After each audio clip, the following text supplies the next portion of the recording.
त्यासाठी लागणारं साहित्य मी इथं खोबरं घेतलंय, त्याचे ते याला छान मी असं मोकळं करून घेतले. बदाम काजूचे काप. किती सुंदर लापशी तयार झाली आहे.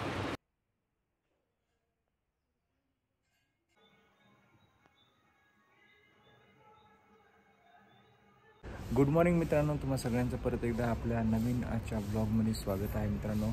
आणि मित्रांनो, गेल्या 2 दिवसापासून आहे नाही का नागपूरमध्ये तर खूप सारा पाऊस पडत होता. काल दिवसभर म्हणजे सकाळी उठल्यापासून जो पाऊस चालू झाला होता तो रात्री झोपेपर्यंत पाऊसच चालू होता नागपूरमध्ये. आणि आपल्या पूर्ण मराठवाड्यामध्ये सुद्धा मित्रांनो पूर्ण पाऊस सुरू आहे. गेले 8 ते 10 दिवसापासून नाही का खूप साऱ्या नद्यांना पूर आलेला आहे. सगळीकडे पाणीच पाणी झालेलं आहे मित्रांनो. आणि पावसाचं जे ऋतुमान आहे मित्रांनो ते असंच झालेलं आहे. ज्या ठिकाणी पडतो त्या ठिकाणी खूप सारा पाऊस पडत आहे आणि ज्या ठिकाणी पडत नाही तिथे कुठंच असा पाऊस पडत नाही. आणि आता काय झालं आहे की जो पहिले पाऊस 4-5 दिवस पडायचा तो पाऊस आता 2-4 घंट्यामध्ये एका अर्ध्या दिवसामध्ये पडत आहे मित्रांनो. त्यामुळे ह्या सगळ्या गोष्टी होत आहेत आणि ह्या गोष्टी सगळ्या व्यवस्थित हो हेच आपलं म्हणजे आपण बाप्पांकडे मागणं करू शकतो मित्रांनो. गणपती बाप्पा आपल्या सगळ्यांच्या घरी आलेले आहेत, त्याच्याकडे आपण हे मागणं करू शकतो की हे जे काय सगळं होत आहे ते सगळं व्यवस्थित सुरळीत व्हावं ही आपण बाप्पांच्या चरणी आपण प्रार्थना करू शकतो मित्रांनो. आजचा नवीन दिवस मित्रांनो आणि आज तसे सुट्टी आहे मित्रांनो या ठिकाणी. म्हणजे संपूर्ण आता विदर्भामध्ये गणपती आल्यानंतर महालक्ष्मी येतात. महालक्ष्म्यांचा खूप मोठा सण या ठिकाणी साजरा होतो मित्रांनो. तर आज महालक्ष्म्यांची सुट्टी आहे या ठिकाणी. सर्व शाळा कॉलेजेस सगळ्या ऑफिसेसला पण सुट्टी आहे मित्रांनो. तर आज सुट्टीचा दिवस, त्यामुळे आता सकाळी जरा लवकर उठलो आणि लवकर उठून आता आपल्या बाप्पांसाठी फुलं घेऊन येत आहे मित्रांनो मी गार्डनमधून. तर मित्रांनो तुम्ही बघू शकता हे आमच्या ऑफिसच्या कॅम्पसमध्येच एक औषधी वनस्पती गार्डन आहे मित्रांनो. त्या गार्डनमध्ये नाही का खूप सारी फुलांची झाडं आहेत. तुम्ही बघू शकता या ठिकाणी ही सगळी मोगऱ्याची झाडं आहेत. आता सध्या मोगऱ्याला म्हणजे फुलं नाही आहेत नाही का, आता काही दिवसानंतर फुलं येतील या ठिकाणी. हे बघा इथे मस्त पक्ष्यांचा चिवचिवाट आहे, पक्ष्यांचा आवाज येतोय. आणि ही सगळी नाही का वेगवेगळ्या वनस्पतीच्या संदर्भातली सगळी झाडं आहेत. आता या ठिकाणी फुलं आहेत, समोर पण एक फुलांचं झाड आहे. आता तिथले आपल्याला फुलं गणपती बाप्पांसाठी घेऊन जायचे आहे मित्रांनो. तर आता मी इथले फुलं नाही का गोळा करतो आणि घेऊन जातो. हे बघा मित्रांनो, आपला कार्यकर्ता अजून काही झोपेतून उठलेला नाही. तर मित्रांनो तुम्ही बघू शकता बाप्पांच्या आरतीची आपली पूर्ण तयारी झालेली आहे. आणि हे बघा किती सुंदर असा आपण गणपती बाप्पांसाठी आज हार तयार केलेला आहे नाही का. खूप सुंदर दिसत आहे आणि फुलं नाही का असे सगळीकडून असे डेकोरेट पण केलेलं आहे. आपण 2 मस्तपैकी मूषक या ठिकाणी आपल्या गणपती बाप्पाच्या बाजूला आहेत. असं एकंदरीत आपल्या गणपतीच्या आरतीची तयारी पूर्ण झालेली आहे. आता आरती करूया आपण.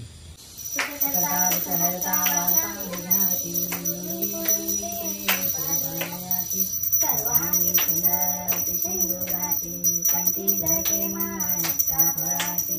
जय देव जय देव जय मंगलमूर्ती हो श्री मंगलमूर्ती. दर्शन माते सोने माते कामना प्रती जय देव जय देव. रत्नखचित वरातील गौरी कमरा चंदनाची योगी कुंकुमचे गौरा. हिरे जैत मुकुट शोभतो भवरा दोघंती कोरे चरणी नागरिया. जय देव जय देव जय मंगलमूर्ती हो श्री मंगलमूर्ती. दर्शन माते मन सर्वे माते मन कामना पूर्ती. जय देव जय देव. लंबोदर पीतांबर परिवर वंदना सरळ तोंड वक्र तुंड त्रिनयना. दासनाचा वाटता हे पदना संकष्टी पावावे निर्वाणी रक्षावे दुर्गवंदना. जय देव जय देव जय देव जय देव जय मंगलमूर्ती हो श्री मंगलमूर्ती. दर्शन माते मन सर्वे माते मन कामना पूर्ती. जय देव जय देव. कामना मंदिर गोळा पाहिजे तुझे स्नेह लिंगन आनंद पूजन भावे वायन सोने माता पिता तमेव नैव तथा तमेव विद्याधनं तमेव तमेव सर्वं मम देव देव. हरेन वाचा मगति देव सिद्धात्मकावा प्रकृति स्वभाव सर्वं यज्ञं कृतं परस्मै नारायण समर्पयामि. गणपती बाप्पा मोरया. मंगलमूर्ती मोरया. बाप्पाच्या पाया पड शाहू.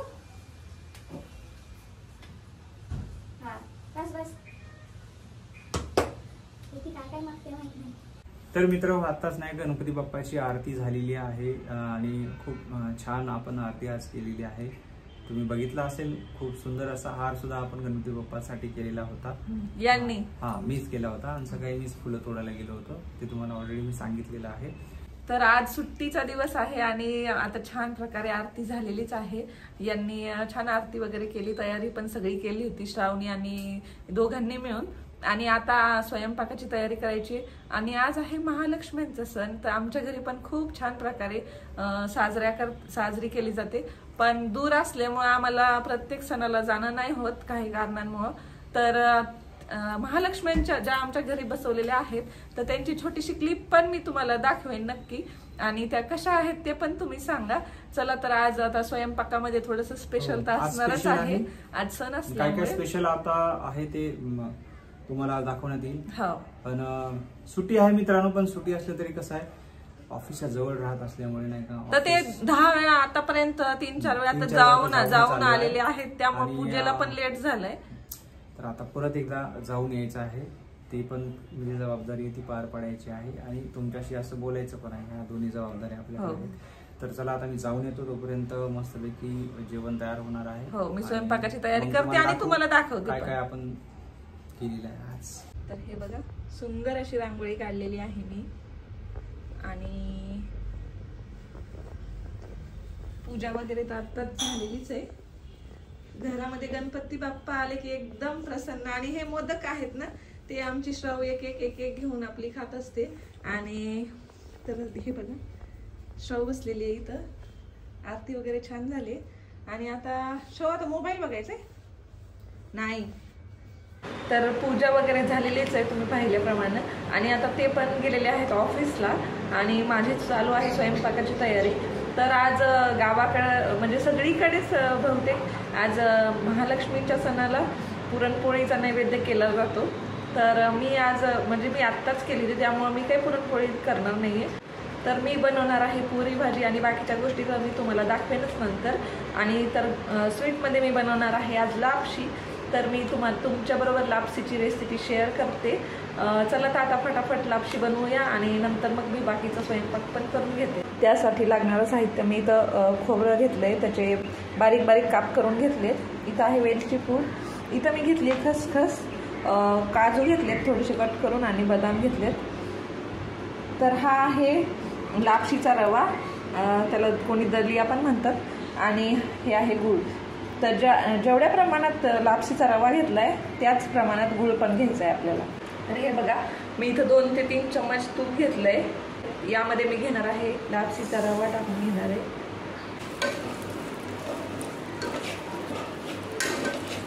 मिक्स करून घ्यायचं आहे. तर हे बघा, 3 ते 4 मिनिटात हे मस्त असं खरपूस भाजलेलं आहे. याचा कलर असा व्हाईट पांढरा कलर येतो. छान तुपामध्ये मग मस्त असं भाजलेलं आहे. आणि यामध्ये आता 1 वाटी आपण दलिया घेतलाय, तर त्या प्रमाणात 2 ते 2.25 वाटी मी पाणी घेतलंय इथं. आणि ते यामध्ये टाकून घेतलंय. उकळतं पाणी टाकलंय मी यामध्ये. रवा घेतलाय, त्याच्या दुप्पट आपल्याला पाणी टाकून घ्यायचंय.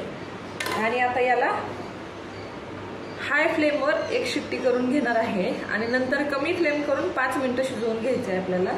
तोपर्यंत इथं मी खसखस वगैरे बाकीचं जे इन्ग्रेडियंट्स आहेत त्यामध्ये टाकायचे, ते भाजून घेणार आहे.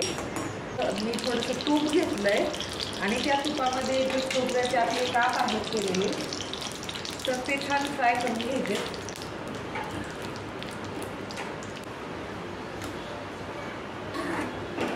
छान असे फ्राय झालेले खोबरं. काजू आणि बदामाचे पण काप केलेले थोडेसे फ्राय करून घेते. हे बघू शकता तुम्ही, मस्त अशी दलिया छान शिजलेली. हे बघा, अगदी मोकळी झाली आहे. तर याला छान मी असं मोकळं करून घेतलंय. 2 वाटी पाणी घेतलंय मी, त्यामध्ये हा गूळ मी टाकून घेणार आहे. आणि अगदी हाय फ्लेमवर हा गूळ आपल्याला पातळ करून घ्यायचा आहे. गूळ पूर्ण वितळला आहे. आणि आता हा गूळ तो आपल्याला पूर्ण यामध्ये टाकून घ्यायचा आहे. आणि पूर्ण एकजीव करून घ्यायचंय.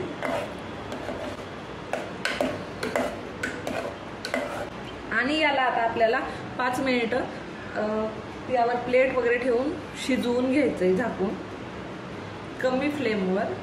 यामध्ये आपल्याला टाकून घ्यायचंय खोबरं, बदाम काजूचे काप आणि खसखस आणि हे पूर्ण एकजीव करायचंय. हे आता आपल्याला 5 मिनिटं अगदी कमी फ्लेम करून झाकून ठेवून घ्यायचे, म्हणजे जो गूळ आहे तो एकदम त्याच्यामध्ये शोषून घेतला जाईल. 5 मिनिटं मी अगदी कमी फ्लेमवर हे शिजवून घेतलंय. तर हे बघा किती सुंदर लापशी तयार झाली आहे. तर हे बघा खूप छान. आता हे आल्यानंतर तुम्हाला मी तुम्हाला रिव्ह्यू देतील, नंतर समजेल आपल्याला कशी झाली आहे ते. तर मित्रांनो सुट्टी होती पण सुट्टी सगळी वाया गेलेली आहे. आत्ताच मी आलोय. जवळपास 3-3.5 घंटे माझ्या ऑफिसमध्ये गेलेले आहेत, त्याच्यामुळे सुट्टीचा काही उपयोग झालेला नाही आहे. आणि आता घरी आलोय. आता लेट झालंय, 3 वाजलेले आहेत. आता जेवण करायचं आणि जेवायला काय काय गेलेलं आहे ते तुम्हाला दाखवतो मी. आता जेवण रेडी झालेलं आहे. बायको मस्तपैकी ताटं करते आहे. आणि काय काय गेले, पुरी, बटाट्याची भाजी, कढी, पापड, त्याला काय म्हणते, हा लापशी, हा लापशी, भजे, श्रीखंड केलेलं नाहीये आणि भात वरण. तर असा छान असा स्वयंपाक केलेला आहे. आणि सगळं करण्याच्या घाईघाईत ना भातच विसरले, जे की त्याच्याशिवाय तर आमचं जेवण होतच नाही. तर भात मग आता लावलाय, बाकी वरण वगैरे झालेलं आहे आणि ऑलमोस्ट सगळा स्वयंपाक तयार झालाय. हेच एवढं लेट आलेत की आता आम्हाला जेवायचंय आणि भूक लागली आहे सगळ्यांना. तर चला आता आम्ही फटाफट जेवण करून घेतो. हे बघा जेवणाचं ताट आलेलं आहे आणि व्यवस्थित आज सजवलेलं आहे हे जेवणाचं ताट. आणि हे मधोमध जो तुम्हाला भात दिसतोय तो आताच तुम्हाला सांगितलेला होता की भात विसरलेला आहे. तर अक्षरशः बायकोने नाही का 15 मिनिटं आम्हाला तात्काळ ठेवलेलं आहे. आमच्या समोर हे ताट असे ठेवले होते, पण भाताची वाटी मला अशी डेकोरेट करायची आहे म्हणून आम्हाला जेवणासाठी तात्काळ ठेवलेला आहे. याच्यासाठी ही पूर्ण जनता जबाब मागणार आहे. आणि इकडे बघा श्रीखंड खायचं कार्यक्रम सुरू झालेला आहे आता. आणि माहितीये का तोपर्यंत यांनी काय केलं, हे काही चूप बसलेलं नाही, तोपर्यंत आम्ही हे भजे पस्त केलेले आहेत. तर असं आता ठीक आहे, आता जेवण करतो. चला. तर हे बघा आमच्या घरच्या महालक्ष्मी, आणि यासाठी माझी खूप इच्छा होती जाण्याची, पण आम्हाला काही जाता नाही आलं. याची खूप खंत वाटते. आणि हे पाहून तर महालक्ष्मी पाहून तर इतकं छान वाटते, मनाला एकदम प्रसन्नता वाटते. आणि घरामध्ये तर महालक्ष्मी आल्याच्या नंतर वातावरण एकदम प्रसन्न होतं. आणि हे पाहून तर श्रावू आमची सारखी मागे लागली गावाकडे वगैरे जाण्यासाठी. तर इतकं सुंदर दिसतंय ना, महालक्ष्मी खूप छान सजवल्या आहेत. आणि समोर पण सर्व काही साहित्य खूप छान प्रकारे ठेवलेलं आहे घरी. आणि या महालक्ष्मी आहेत त्या माझ्या आईच्या. तर आईनं सुद्धा खूप छान प्रकारे महालक्ष्म्यांचं, आणि हे जे साहित्य तुम्हाला दिसतंय ते माझ्या पप्पांनी बनवलेलं आहे. हे जे साहित्य आहे हे पप्पांनी छान प्रकारे बनवलंय. आणि या आहेत माझ्या आईच्या घरच्या महालक्ष्मी. तर आईनं सुद्धा खूप छान प्रकारे महालक्ष्मी बसवल्यात आणि त्यांना साड्या वगैरे खूप सुंदर नेसवलेल्या आहेत. वर साज पण खूप छान घातलाय, मुकुट पण खूप सुंदर घातलेला आहे. आणि किती सुंदर दिसतायत महालक्ष्मी. महालक्ष्मी घरी आल्या की आपल्या घरचं वातावरण खूप एकदम प्रसन्न होऊन जातं. तर बघा किती सुंदर, असं वाटते की हुबेहूब महालक्ष्मी उभ्या आहेत.